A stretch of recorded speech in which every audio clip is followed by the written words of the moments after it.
안녕하세요. 미래를 여는 책 읽기 미체 김인호 이은지입니다. 반갑습니다. 네, 저희 지난 시간에 계속 이어서 손원평 작가의 아몬드 계속 이야기 나눠보도록 하겠습니다. 네, 지난 시간에 1장에서는 불의의 사고로 할머니와 할머니는 돌아가시고 엄마는 식물인간이 되는 윤재의 이야기가 소개가 되었죠. 네. 자, 2장에서는요, 할머니와 엄마가 없이 홀로 이제 윤재가 독립해서 생활하는 이야기들이 이제 그려지기 시작합니다. 자, 엄마가 운영하는 이제 그 책방이 있었잖아요. 책방. 네. 책방 위에 이제 2층에는 이제 빵집을 운영하는 신박사가 있는데요.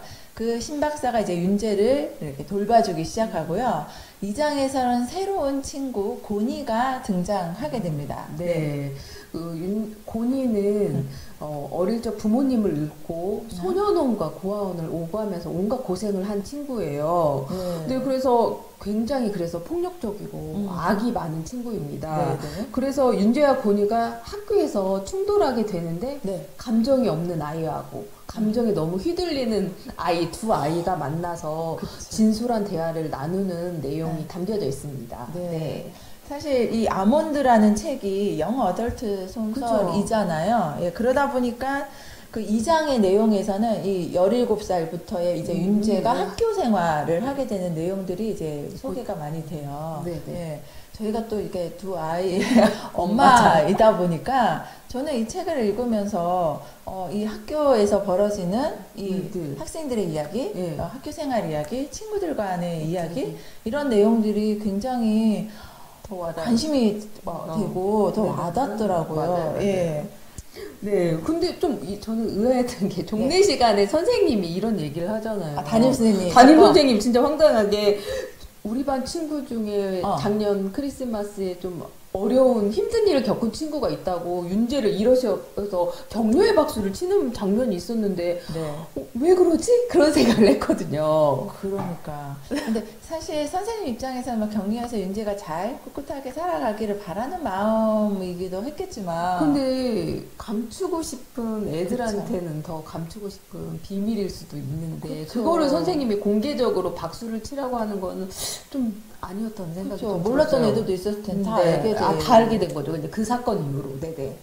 그 사건 이후로 이제 윤재를 바라보는 시선도 달라졌을 것 같고. 저도 이제 분명 그 전날 담임선생님이 윤재한테 뭐라고 했냐면 내가 도와줄 게 있냐라고 이제 물어보신 거죠. 내가 윤재가 없다라고 이야기를 했단 말이에요. 그럼에도 불구하고 선생님 입장에서 내가 얘를 어떻게 뭐 도와줘야겠어 이런 마음이 있으셨는지 갑자기 종례 시간에 이렇게 세워가지고 불의 사고로 뭐 가족이 다 돌아가셨다고 막 이야기하고 박수 보내고 이런 모습을 보니까 저는 어떤 생각이 들었냐면 어른들이 그냥 아이라고 생각하니까 경험도 없고 그 다음에 지식도 없고 나보다 뭔가 인생을 살아본 상황이 아니다 보니까 내 입장에서 생각했을 때 이게 정답일까라고 생각해서 그걸 행하는 모습들이 담임 선생님한테서 보이는 거예요. 사실 이런 상황에서는 어떻게 보면 뭔가 위로를 하고 뭔가 이렇게 해주는 것도 그 사람 상대방의 입장에서 생각하는 게 가장 좋은데 어른이라는 생각 또는 선생님이라는 생각 때문에 뭘 해줘야 할 것 같고 그래서 더 그렇죠. 그게 오히려 상대방에는 독이 되는 거. 될 수도 있는데 그래서 그런 부분이 되게 안타까웠고 또 윤재가 어떤 이야기를 했냐면 이 책에서 이런 이야기를 해요. 내가 신경 꺼 주시는 게 돕는 거예요 라고 명확하게 말을 했어야 된다라는 말이 나오잖아요. 맞아요.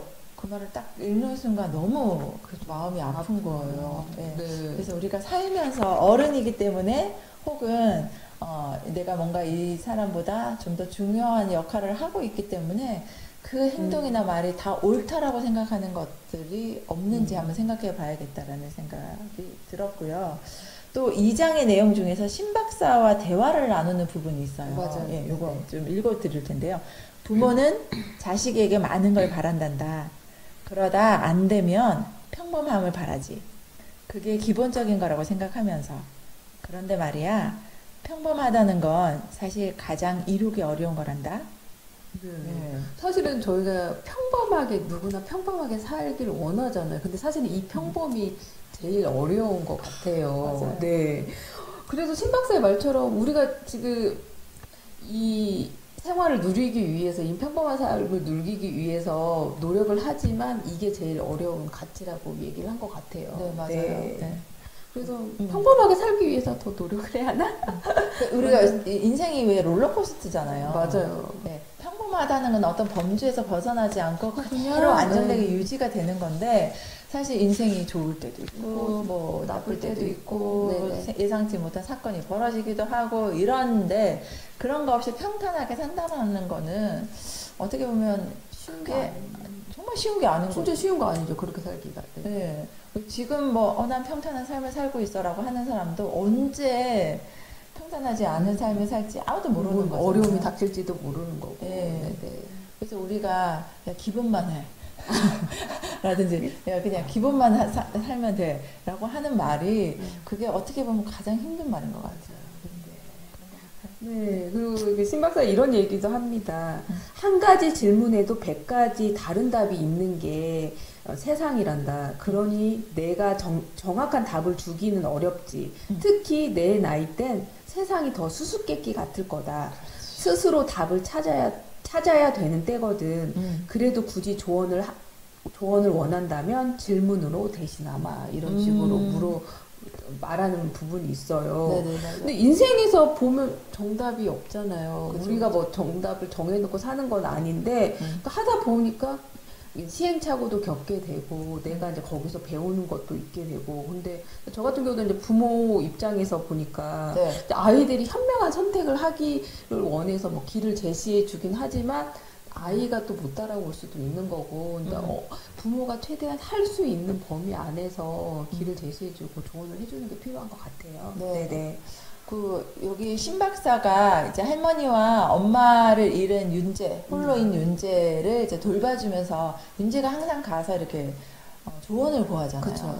이야기를 많이 하게 되는데, 신 박사가 이제 윤재에게 해줄 수 있는 조언들이 이렇게 쭉 나오는데, 저는 그걸 보면서 어떻게 보면 내가 우리 아이들에게 부모의 역할을 하고 있지만 신 박사처럼 이렇게 지혜롭게 그래요, 맞아요. 내가 아이에게 뭔가를 조언을 해줄 수 있는 그런 부모인가라는 반성이 되는 거예요. 맞아요. 예, 사실 이 부모이다 보니까 감정도 앞서고 욕심도 앞서고 막 이렇게 되는데, 신 박사는 이제 물론 부모가 아니라서 그렇게 해줄 수도 있는 것 같은데, 여기서 그려지는 신 박사가 이 윤지에게 해주는 조언들이 정말 너무 현명하다라는 생각이 들더라고요. 따뜻하고 현명한 조언. 네, 맞습니다. 그래서 이 아이가 있는 그 어떤 40대 부모님들은 이 아몬드라는 책을 한번 읽어보시면서 정말 올바른 지혜를 갖고 있는 부모가 아이와 대화를 할 때 어떻게 해야 될지 신 박사를 통해서 한번 또 살펴보시면 좋을 것 같아요. 네.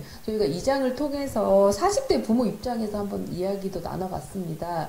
저희가 이제 다음 시간에는 그 마지막 3장하고 4장의 내용 보내드리도록 하겠습니다. 이 3장, 4장은 아주 이 급변하는 내용들로 이제 맞아요. 손에 땀을 쥐게 하는 내용들이 너무 있죠. 재밌어요. 네. 다음 시간에 뵙도록 하겠습니다. 감사합니다. 감사합니다.